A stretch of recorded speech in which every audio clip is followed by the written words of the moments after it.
Good evening friends.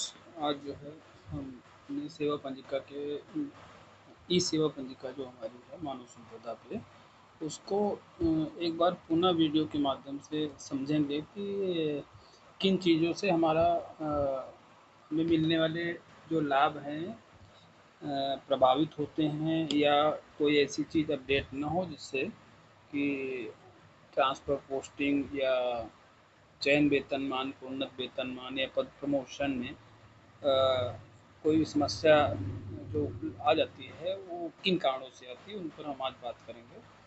तो सबसे पहले हम अपनी सर्विस बुक के बारे में जानेंगे। तो करना क्या है कि आप लोग, जैसे सबको पता है कि मानव संपदा में आपकी सर्विस उपलब्ध है, उसको आप देख सकते हैं।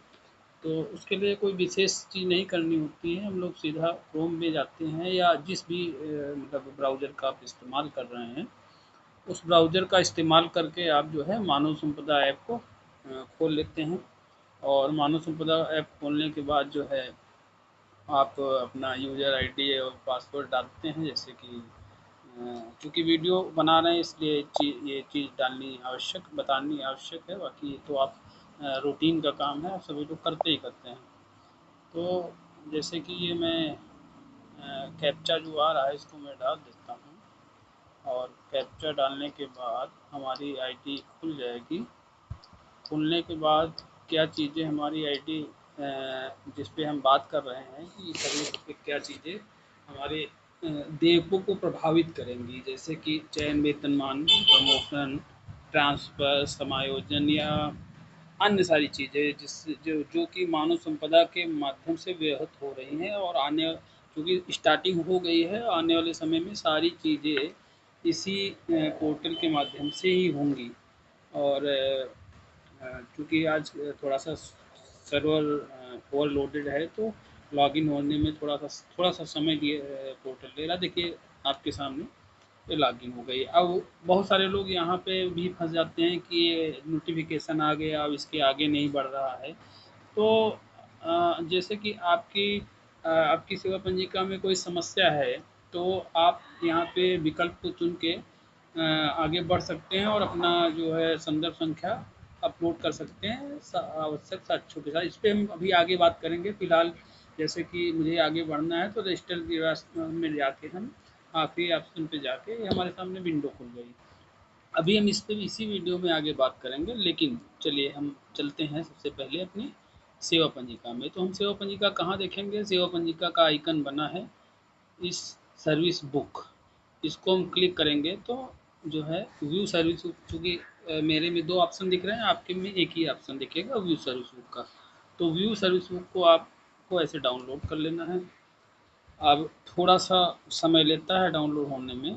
और सबसे ज़रूरी बात है कि आप जब भी मानव संपदा पोर्टल को खोलें तो उसको डेस्कटॉप मोड पे लगा लें। अब डेस्कटॉप मोड पे कैसे लगेगा, ये आप देखिए यहाँ पे ऊपर 3 डॉट दिख रहे हैं, इसमें हमने क्लिक किया और ये देखिए यहाँ पे नीचे गए तो नीचे से तीसरे नंबर पे डेस्कटॉप साइड जहाँ पे मेरा यस का निशान, क्लिक का निशान लगा हुआ है।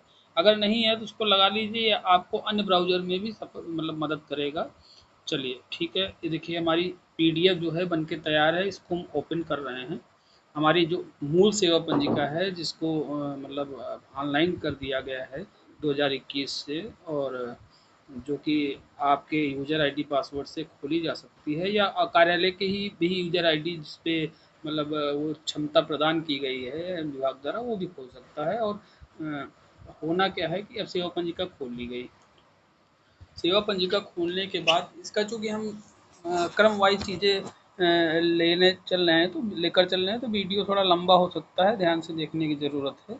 सर्विस बुक आपके सामने खुल जाएगी। इसका निदान कैसे होगा, इसके क्या-क्या प्रोसेस हैं, अगर कोई कमी है तो कैसे इसको ठीक करेंगे, कैसे ठीक कराएँगे, वो भी मैं इसी वीडियो में आगे बताऊँगा। तो आपका जितने भी एंट्रीज़ होंगी, आपकी 4 या 5 पन्नों में आपके सामने प्रदर्शित होंगी।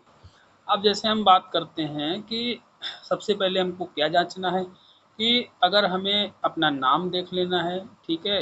फ़ादर्स नेम देख लेना है, जो मैंडेटरी है, जो ज़रूरी है, जिससे आपकी चीज़ें प्रभावित हो रही हों। डेट ऑफ बर्थ देख लेनी है। एड्रेस का इतना बड़ा इशू नहीं है कि एड्रेस से हमारा कुछ चीज़ प्रभावित होगी, लेकिन अगर गलत है तो वो भी सही कराया जाने योग्य है। अभी कैटेगरी आपको देख लेनी है। मैं उन्हीं पे बात करूँगा जो बहुत आवश्यक हैं। कैटेगरी आपको देख लेनी है, क्योंकि अगर हम सब पे बात करेंगे तो वीडियो इतना लंबा हो जाएगा कि मैं शेयर भी नहीं कर पाऊँगा और आप देख भी नहीं पाएँगे। तो थोड़ा-सा हम अपनी आवाज़ को मतलब गति को भी बढ़ाएँगे, क्योंकि बहुत सारी चीज़ें एक ही वीडियो में कंसीडर हो जाएँ। तो आपको मैरिटल स्टेटस चेक कर लेना है, ठीक है? ब्लड ग्रुप है तो ठीक है, नहीं है तो उसको अपडेट कराने की अगली कार्रवाई में जो है ये बात करेंगे, तो उसपे आप कर सकते हैं। अब सबसे पहले जो हम अब हमने तो अभी ये अपनी निजी चीज़ें चेक की, अभी हम क्या चेक करेंगे, हम सबसे पहले अपना अपॉइंटमेंट चेक करेंगे। अब अपॉइंटमेंट क्या होता है, वो जान लीजिए। अपॉइंटमेंट जानने के लिए सबसे पहले अपॉइंटमेंट का मतलब है, डेट ऑफ अपॉइंटमेंट का मतलब ये है कि आपको जब विभाग द्वारा नियुक्त किया गया तो उसके लिए आपको जो है कौन सा जो पत्र जारी किया गया पहला, वो किस डेट में जारी किया गया, तो वो हो गई आपकी अपॉइंटमेंट डेट जो सबसे नंबर 1 पे दिख रही। अब सोर्स अपॉइंटमेंट क्या है, तो वो जिस जिस स्तर से पत्र जारी हुआ है या जिस विभाग से जारी हुआ है तो उसका वहाँ पे नाम आ जाएगा। उसके पद आपका अपॉइंटमेंट का पद आ जाएगा जिस पद पे आप ज्वाइन हुए हैं। उसके बाद अगला ऑप्शन आएगा ज्वाइनिंग डेट इन सर्विस। तो अभी इसका मतलब है कि आपने प्रथम बार, जो सेक्शन ए में मैं बात कर रहा हूँ, तो सेक्शन ए में आपने प्रथम बार ज्वाइन सेवा में कब ज्वाइन किया वो डेट आ रही है। अब गलती कहाँ पे है, गलती यहाँ पे है कि कुछ जैसे कि मैं देख रहा हूँ कि सपोज दैट कोई शिक्षा मित्र पे नियुक्त हुआ था 2002 या 2003 या 2004 में। अब होना तो ये चाहिए था, क्योंकि सचिव बेसिक शिक्षा परिषद महोदय का जो आदेश था उसके अनुसार उस आईडी को समाप्त किया जाना चाहिए था और नई आईडी का बना के उस पर नई तरीके से चीज़ों को अमेंडमेंट करना चाहिए था। लेकिन चीज़ें मतलब अगर किसी में ऐसी नहीं है तो उसको भी चीज़ों को सही कराना है, क्योंकि अगर आपकी यहाँ डेट ऑफ अपॉइंटमेंट और date joining date of service आपकी अगर वर्तमान की नहीं दिख रही जिस पद पे आप नियुक्त हैं, मैं ये विशेषकर केवल शिक्षा मित्रों के बारे में बात कर रहा हूँ, और दूसरा उनके लिए बात कर रहा हूँ, शिक्षा मित्र मीन्स जो शिक्षा मित्र पे पहले थे, बाद में वो सीधी नियुक्ति से वो शिक्षक पद पे आए, तो भारांक उनको मिला लेकिन वो नियुक्ति उनकी सीधी हुई। अब उसके बाद ये चीज़ उन पे भी लागू होगी जो लियन लेके आए, सपोज दैट वो प्राइमरी में सहायक अध्यापक थे और उनको जो आपकी जूनियर की भर्ती आई तो उस पे उन्होंने लियन लेके या जैसे भी करके, नहीं भी लियन लिया तो वो उन्होंने जूनियर में ज्वाइन कर लिया, लेकिन आईडी उन्होंने अपनी वही रखी। इसके संबंध में कोई स्पष्ट आदेश नहीं था, लेकिन हमेशा जब नियुक्ति नहीं है, सीधी भर्ती है, तो आपकी आईडी भी नहीं होनी चाहिए। ये नियमता ये होना मतलब यही सही तरीका है। तो उनकी भी आईडी में समस्या है कि आज नियुक्त हैं सीधी भर्ती से किसी पद पे, और जो पुरानी जो उनकी आईडी थी उसी आईडी पे चीज़ें चल रही हैं, तो ये चीज़ें गड़बड़ दिख रही हैं। अब गड़बड़ दिख रही हैं तो होगा क्या कि अगर मान लीजिए 2004 की आपकी नियुक्ति दिख रही है तो वो आपकी शिक्षा मित्र पद की थी, वर्तमान में आप शिक्षक हैं, या जो दूसरी भर्ती में आए हैं तो वो किसी और पद पे थे, आज किसी और पद पे हैं। तो आपकी लगातार चीज़ें प्रभावित होंगी, आप चयन वेतनमान में प्रभावित होंगे, आप प्रोन्नत वेतनमान में प्रभावित होंगे। खैर ये तो भी जैसे आप रिसेंटली कोई 18-19 में नियुक्त हुआ है तो 28 में बात समझ में आई, आज नहीं समझ में आ रही तो 2 दिन बाद समझ में आएगी। तो जब समझ में आएगी तब तक हो सकता है देर हो गई हो। ये मेरा कहने का तात्पर्य है कि जो चीज़ें हैं वो अभी सही करा लीजिए। अगर नहीं करा पा रहे हैं तो समस्या आगे आपके सामने आनी ही है। तो 2 चीज़ें आपकी ये प्रभावित हो जाएँगी। प्रमोशन का नंबर आएगा, वहाँ भी आपके लिए समस्या 110% है, क्योंकि अब प्रमोशन, चयन वेतनमान, ट्रांसफ़र, समायोजन सब इसी चीज़ों से होंगे। अब पदोन्नति की बात कर ली तो वहाँ जैसे आपका पदोन्नति का नंबर आता है तो आपकी जो डेटें वो गलत पड़ी होंगी, उसकी वजह से आप आपको कठिनाइयों का सामना निश्चित तौर पे करना पड़ेगा। अच्छा, अब पदोन्नति के बाद हम आगे बढ़ लेते हैं कि जैसे अब आपकी डेट 2002 पड़ी ही, 2004 पड़ी है और आप 18-19 में नियुक्त हुए हैं, तो समायोजन में सबसे पहले आपका नंबर आएगा। अब इसलिए आएगा कि आप तो अपने हेडमास्टर से सीनियर हैं, आप भले नियुक्त 18 में हुए हैं, लेकिन जो जो हेडमास्टर 10, 11, 12 में नियुक्त हुए थे, वो अब उनसे तो आप आगे 2012, 2002 की नियुक्ति है।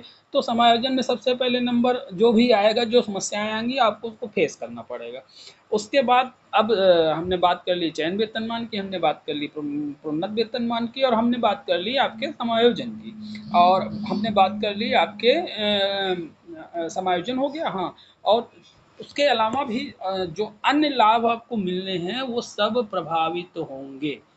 ठीक है, तो ये हमने तो बात कर ली उस मैटर पे कि जिनकी नियुक्ति दोबारा किसी पद पे हुई है सीधी भर्ती के माध्यम से, और आईडी वो पुरानी यूज कर रहे हैं और डेटे वो पुरानी पड़ी हैं, तो वो समस्या निश्चित उनके सामने आएगी। अब अब उसके बाद आपको क्या चेक करना है, अपना कैडर चेक कर लेना है। कैडर चेक करने के बाद आपको क्या चेक करना है, एड्रेस में मैंने पहले ही बताया कि एड्रेस में चीज़ें आपकी इस तरह की हैं तो ठीक है, नहीं तो आपकी सेवा व्यवहार नहीं प्रभावित होगा, बाकी वो भी कराना सही रहेगा। अब हम बात कर रहे हैं कि इनिशियल सेक्शन सी में, तो जब हम सेक्शन सी में आ रहे हैं तो सबसे पहले ज्वाइन, क्योंकि वीडियो लंबा होगा, मैंने शुरू में बताया है और मैंने कई बार इसकी इस चीज़ों को मैंने करेक्ट किया है आप लोगों में, लेकिन अब चीज़ें नहीं हो रही हैं। क्या हो रहा है, चूँकि ब्लॉक स्तर से या जनपद स्तर से इस पे कोई भी एक्टिविटी, मतलब नई एंट्री तो डाली जा सकती है कि आप अपनी फैमिली मेम्बर को बढ़ाना चाह रहे हैं तो उसका जो फर्दर एक कार्रवाई है, एप्लीकेशन या नॉमिनेशन या मिक्सी को करना चाह रहे हैं तो शपथ पत्र या एक ट्रांसफ़र पोस्टिंग हुई तो नई एंट्री तो आपकी डाली जा सकती है। लेकिन अगर कोई एंट्री पहले से पड़ी है तो उसमें कोई भी पाई मात्रा बिंदु हटाने की क्षमता किसी भी कार्यालय में, जनपद और ब्लॉक कार्यालय में नहीं है, क्योंकि वो परियोजना और एनआईसी जहाँ पे अभी से डाटा सेंटर है वो वहीं से ही होती है। उसका अभी आगे वीडियो में बताएंगे कैसे वो ठीक होगी। तो इन्हीं सबसे पहले आपको अब चूँकि उत्तर प्रदेश के हेडर की नौकरी कर रहे हैं तो स्टेट देखने की ज़रूरत नहीं है, उसे आप देख लेंगे तो अच्छी बात है। डिपार्टमेंट भी वही होगा। ऑफिस ऑफिस में अब आप सेक्शन सी में ऑफिस का मतलब जिस विद्यालय में आप पहले नियुक्त हुए हैं। अब ऑफिस से लोग ये समझ लेते हैं, चूँकि ऑफिस का मतलब सीधा बीओ कार्यालय हो जाता है, बीएसए कार्यालय हो जाता है, नहीं। ऑफिस का मतलब ये है कि आप जहाँ पे कार्य कर रहे हैं, यानी आपकी यहाँ पे नियुक्ति हुई है तो वो ऑफिस ही माना जाता है, क्योंकि मानव संपदा केवल बेसिक शिक्षा के लिए नहीं बनी है, ये तो सभी ऑफिसों में समान रूप से लागू है। तो विद्यालय आबलिक ऑफिस तो नहीं हो सकता ना, तो चीज़ें केवल बेसिक शिक्षा के लिए बनी होती तो विद्यालय ही होता। तो ये सभी के लिए है, तो ऑफिस का मतलब आपका विद्यालय है, ठीक है ना। उसके बाद अब डेजिग्नेशन, आपको पहले आपकी डेजिग्नेशन क्या थी, अब शिक्षा मित्र और वो चीज़ें रही होंगी तो वो यहाँ पे गलत पड़ी होंगी।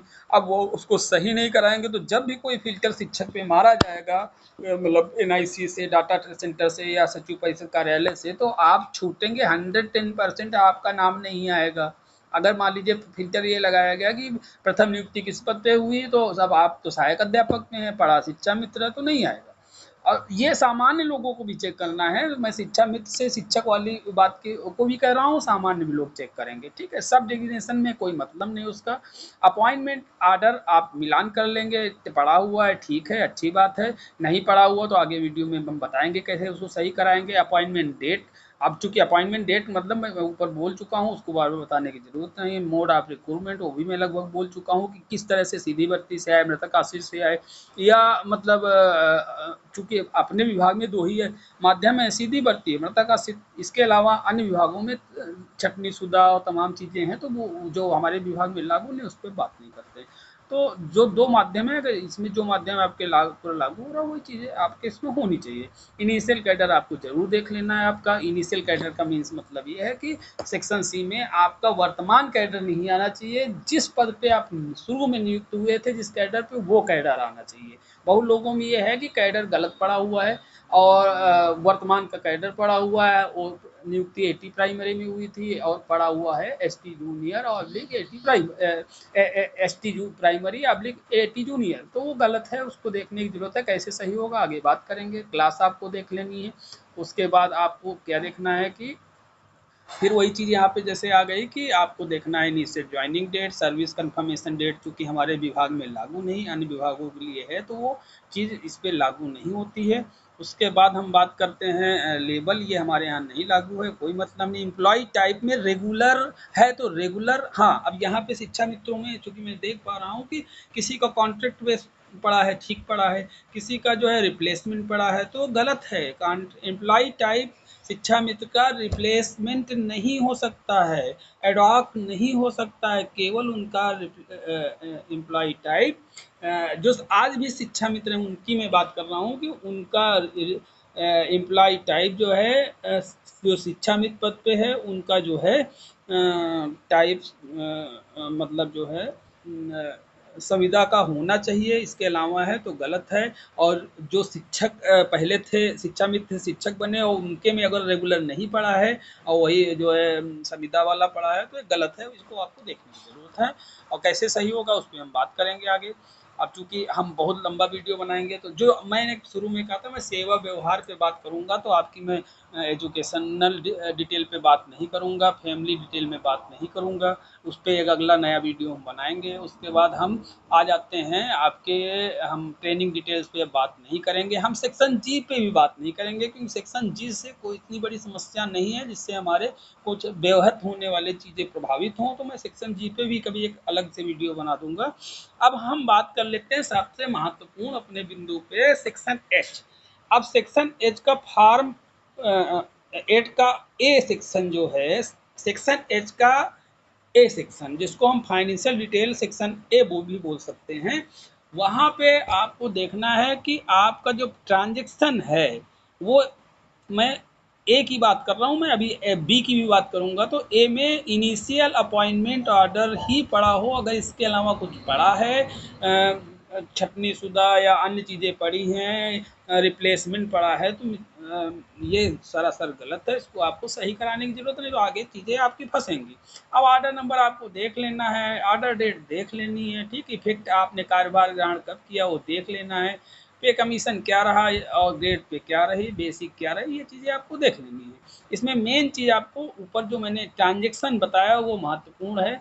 उसके बाद हम चलेंगे अब जिन जो वर्तमान में समस्या चल रही है जिससे बहुत सारे लोग प्रभावित हो रहे हैं, तो उसमें चूँकि है क्या कि अब उस पर बात करना बहुत ज़रूरी है। सेक्शन एच चयन वेतनमान जैसे लोगों के फंसे हुए हैं, तो अभी जैसे 18 तारीख को भी आदरणीय BSA मैम का एक लेटर भी जारी हुआ जिसमें चीज़ें बहुत सारे तरीके से खोली गई हैं।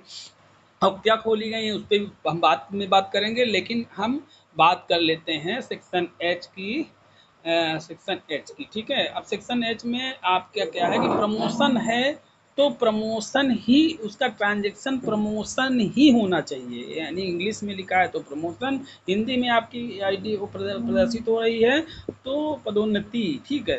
अगर इसकी जगह पे ट्रांसफर विद प्रमोशन पड़ा है, गलत है, हमारे विभाग में ये चीज़ लागू नहीं होती है।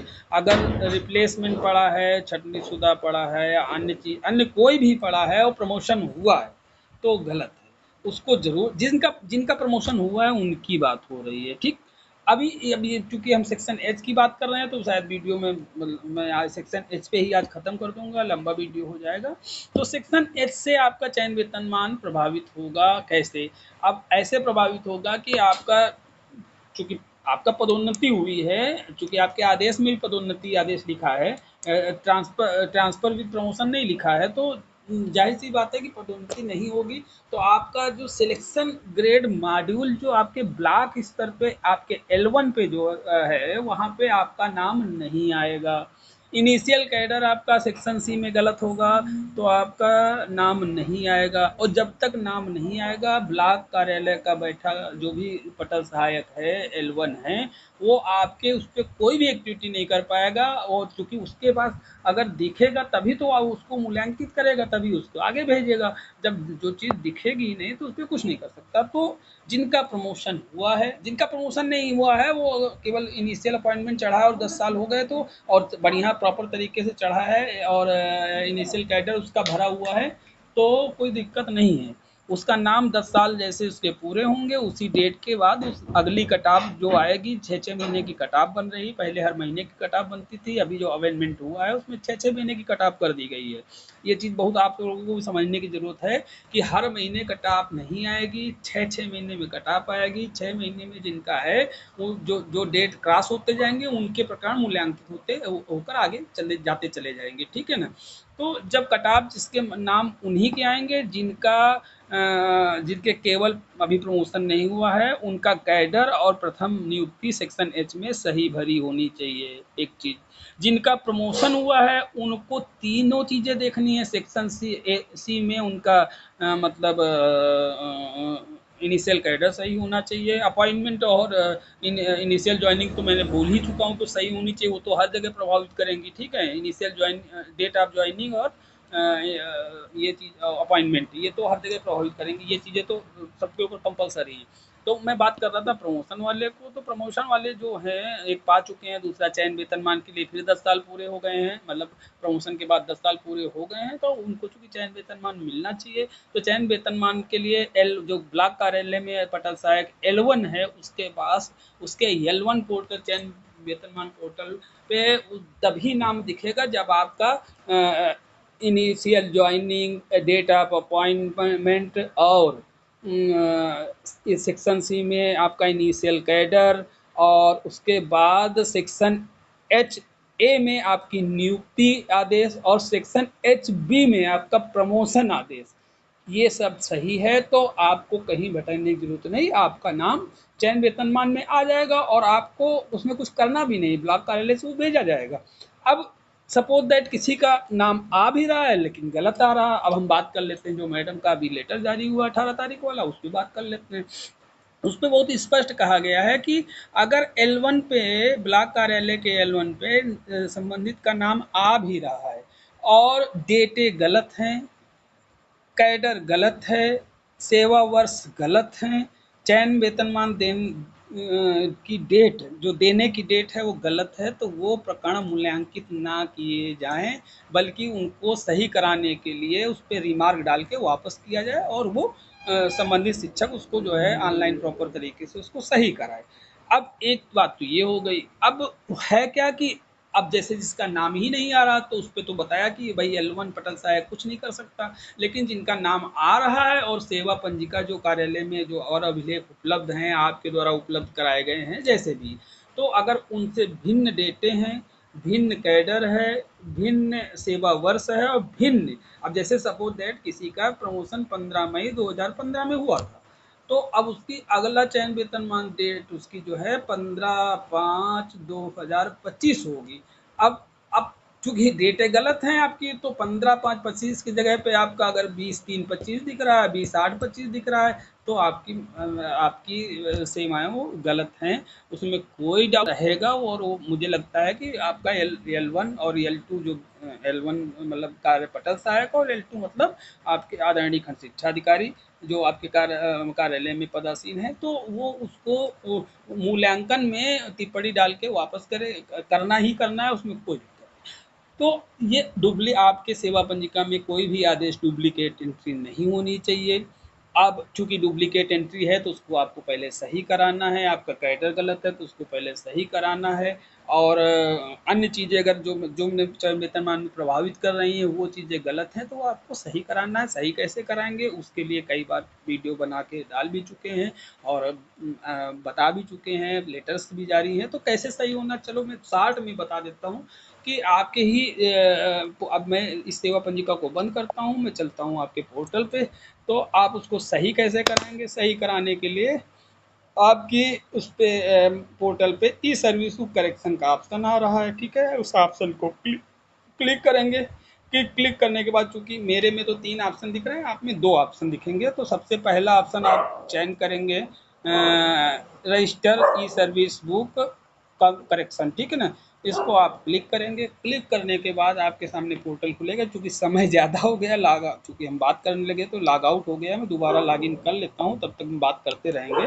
तो वहाँ पे आप अपनी शिकायत को रजिस्टर करेंगे। रजिस्टर करने का तरीका है एक जो बॉक्स खुलेगा उस बॉक्स में आपको अपनी चीज़ें क्लियरली लिखनी है, क्योंकि मतलब ये है कि जो परियोजना कार्यालय या एनआईसी कार्यालय में जो भी अधिकारी या कर्मचारी उसको सही कर रहे हैं, तो उनको आपकी बात को क्लियरली समझ में आना चाहिए। आपको उसमें सेक्शन भी मेंशन करना है, आपको उसमें अपनी कमी को भी बार लिखना है कि गलत सही क्या है और गलत क्या है, मतलब गलत क्या है और सही क्या करना है, ये दोनों चीज़ें आपको उसको पे उल्लेखित करनी उस बॉक्स में।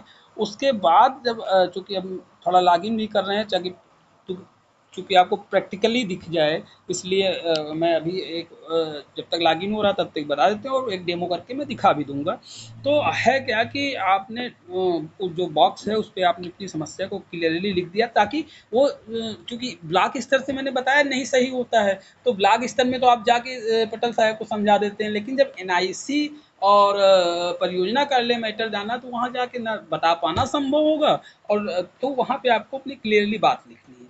अब उसके बाद पीडीएफ अटैच करने का ऑप्शन नीचे आता है, तो पीडीएफ अटैच करने के लिए आपको करना क्या है कि पीडीएफ में क्या क्या लगाएंगे, शायद संभवतः सारी चीज़ें बता चुके हैं, लेकिन एक बार रिपीट कर देते हैं कि एक स्पष्ट एप्लीकेशन होगा आदरणीय जिला बेसिक शिक्षा अधिकारी के नाम, ठीक है, द्वारा खंड शिक्षा अधिकारी कर सकते हैं। उसके बाद आप अपना रेफरेंस देंगे, और रेफरेंस देने वैसे इसका प्रारूप बना है, बताने की ज़रूरत नहीं, लेकिन सामान्यतः आप लोग जैसे एप्लीकेशन लिखते हैं अपनी बात को क्लियर लिख देंगे। लिखने के बाद अब आप एक एप्लीकेशन हो गया। अब देन सेकंड नंबर पे क्या लगाएंगे, सेकंड नंबर पे आपको अपनी इस सेवा पंजिका का वो पन्ना लगाना है जहाँ जहाँ पे कमी है। कोशिश करिए कि सुलभ संदर्भ के लिए जो ऊपर कर्मचारी अधिकारी जो भी सही करेंगे उनको सुलभ संदर्भ प्राप्त हो, इसके लिए आप उसको रेखांकित कर दीजिए, बहुत अच्छा रहेगा लाल या काले पेन से, और हो सके तो लाल पेन से रेखांकित करिए, अच्छी बात है, और नीले या काले पेन से लिख दीजिए कि ये मतलब चूंकि गलत वाले को आपने रेखांकित कर दिया, उसके के आगे जहाँ खाली जगह मिल रही वहाँ पे आप सही डिटेल नोट भी कर सकते हैं, अच्छा रहेगा। ठीक, अब उसके बाद वो आपका एप्लीकेशन हो गया, ई सर्विस बुक का वो पन्ना हो गया।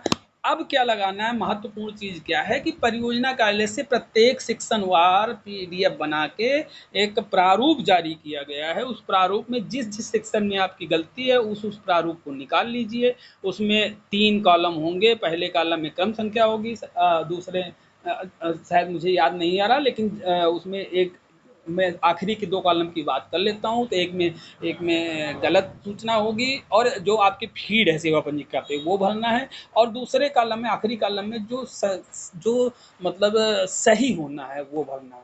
अब 3 चीज़ें हो गई, एप्लीकेशन हो गया, आपका ई सर्विस का वो रेखांकित पन्ना हो गया, परियोजना द्वारा निर्धारित प्रारूप हो गया। अब क्या लगाएंगे, चूंकि आपने तो ये अभी तक वर्बली बात की है ना भाई, एप्लीकेशन भी आपने वर्बली किया, मतलब मौखिक ही है, और उसके बाद आपका क्या नाम ई सर्विस बुक में जो गलत सूचना है वो भी चूंकि आप अभी मौखिक ही लिख रहे हैं ना कि इसको यही कर दिया जाए, उसके बाद आपका जो प्रारूप उसमें भी आप मौखिक ही कह रहे हैं, तो जाहिर सी बात उसका साक्ष्य लगाना पड़ेगा।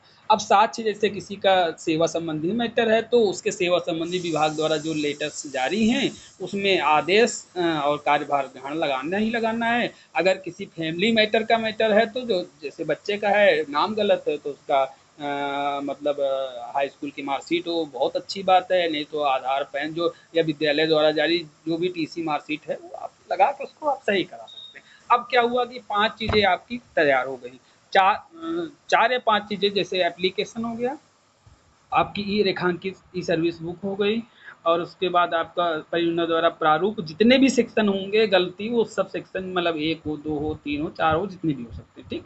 तीसरा वो हो जाएगा, चौथा आपका साक्ष्य हो जाएगा। ये 4 चीज़ें मैंडेटरी हैं। अगर ये चीज़ें नहीं लगाएंगे तो हो सकता है कि आपका L1 जो ब्लॉक कार्यालय है वही, चूंकि नहीं लगाएंगे तो कन्फर्म ब्लॉक कार्यालय रिजेक्ट कर देगा, क्योंकि गलत प्रकरण ना वो अपने जिला कार्यालय को भेजेगा, ना जिला कार्यालय उस प्रकरण को परियोजना भेजेगा, और संभवतः अगर वो भेज भी देता हो सकता है उस पर कार्रवाई भी हो जाए। इसलिए अगर चीज़ें नहीं लगी हैं तो वो रिजेक्ट ही हो जाएगा यहीं से।